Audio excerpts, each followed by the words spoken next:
प्यारे बच्चों सत श्री अकाल। आपां करन जा रहे हैं जमात दूजी विशा गणित की पुस्तक का पेज नंबर 43 उपर वर्कशीट के 10वें सवाल तो। सो आओ आपां इसनूं करना शुरू करते हैं। यह है बच्चों 10वां सवाल, शब्दां नूं अंकां विच लिखो। हेठां दिते हुए तुसीं देख रहे हो आ कप बने हुए हैं। कप के चित्रां दे उपर लिखिया होया है शब्दां विच। इन्हां शब्दां विच लिखे हुए नूं आपां इस दे उपर बने हुए खाली थां विच अंकां दे रूप विच लिखना है। सो पहला है 93। 93 नूं आपां अंकां च लिखना है 90 3 93। अगला बच्चों 99। इसनूं भी इत्थे बने खाली थां दे अंदर अंकां च लिखना है 80 9 99। इसे तरीके बाकी रहिंदे सवाल भी तुसीं करने हैं, उन्होंने भी अंकां दे विच लिखना है। 11वें सवाल दे उपर 11वां सवाल है सब तो वड्डी संख्या ते चक्कर लगाओ। बच्चों तुसीं देख रहे हो इत्थे हेठां हर एक खाने दे अंदर 3-3 संख्यावां लिखियां होईयां हन। इन्हां संख्यावां विचों वड्डी संख्या दे उपर चक्कर लगाउणा है। सो आपां करदे हां ये वाला सवाल। पहला इत्थे आपां नूं 3 संख्यावां दे विचों सब तो पहला दहाई दा अंक जिस संख्या विच वड्डा है उही संख्या सब तो वड्डी संख्या है। सो देखते हैं दहाई दा अंक 9 सब तो वड्डा है, इसलिए 98 सब तो वड्डी संख्या है। इस दे उपर आपां चक्कर लगा देवांगे। अगले सवाल दे अंदर भी दहाई दा अंक सब तो वड्डा 9 है। सो 9 सब तो वड्डा है तो 96 संख्या सब तो वड्डी है। 96 दे उपर आपां चक्कर लगा देवांगे। इस तरीके नाल इस दे रहिंदे सवालों नूं भी तुसीं इसे तरीके वड्डी संख्या ते चक्कर लगा के करना है। हुण आपां 12वें सवाल उपर चलते हाँ। 12वां सवाल है बच्चों सब तो वड्डी संख्या नूं फुल दे विचकार लिखो। 12वें सवाल ते इत्थे देख रहे हो तुसीं ये पहला सवाल इसदा फुल बनिया होया है। फुल दीयां पत्तियां दे विच संख्यावां लिखियां होईयां हन। इन्हां 4 संख्यावां दे विचों सब तो वड्डी संख्या नूं इस दे ठीक विचकार बने खाली थां दे विच लिखना है। सो आपां देखदे हां इन्हां विचों वड्डी संख्या। इत्थे भी दहाई दा अंक देखिया जाऊगा। सब तो वड्डा दहाई दा अंक 9 है।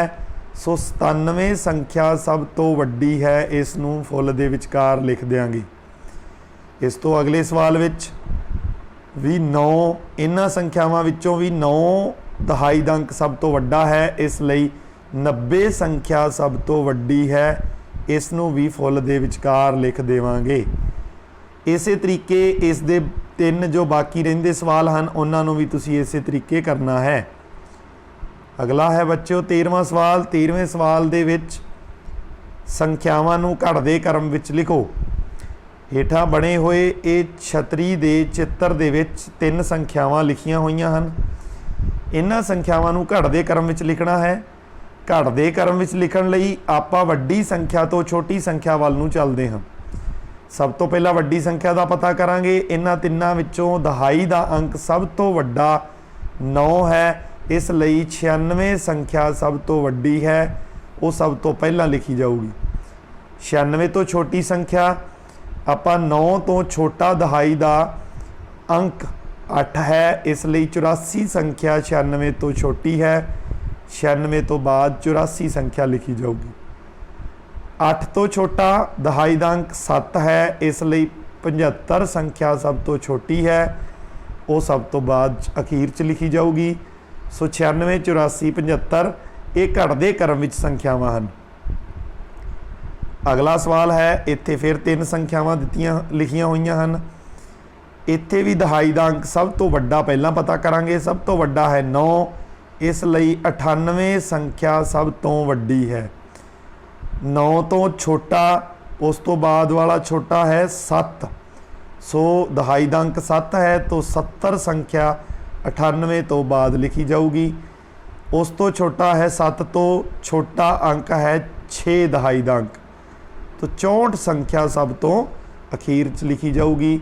इस तरीके घटदे क्रम विच आपां संख्यावां नूं लिखिया।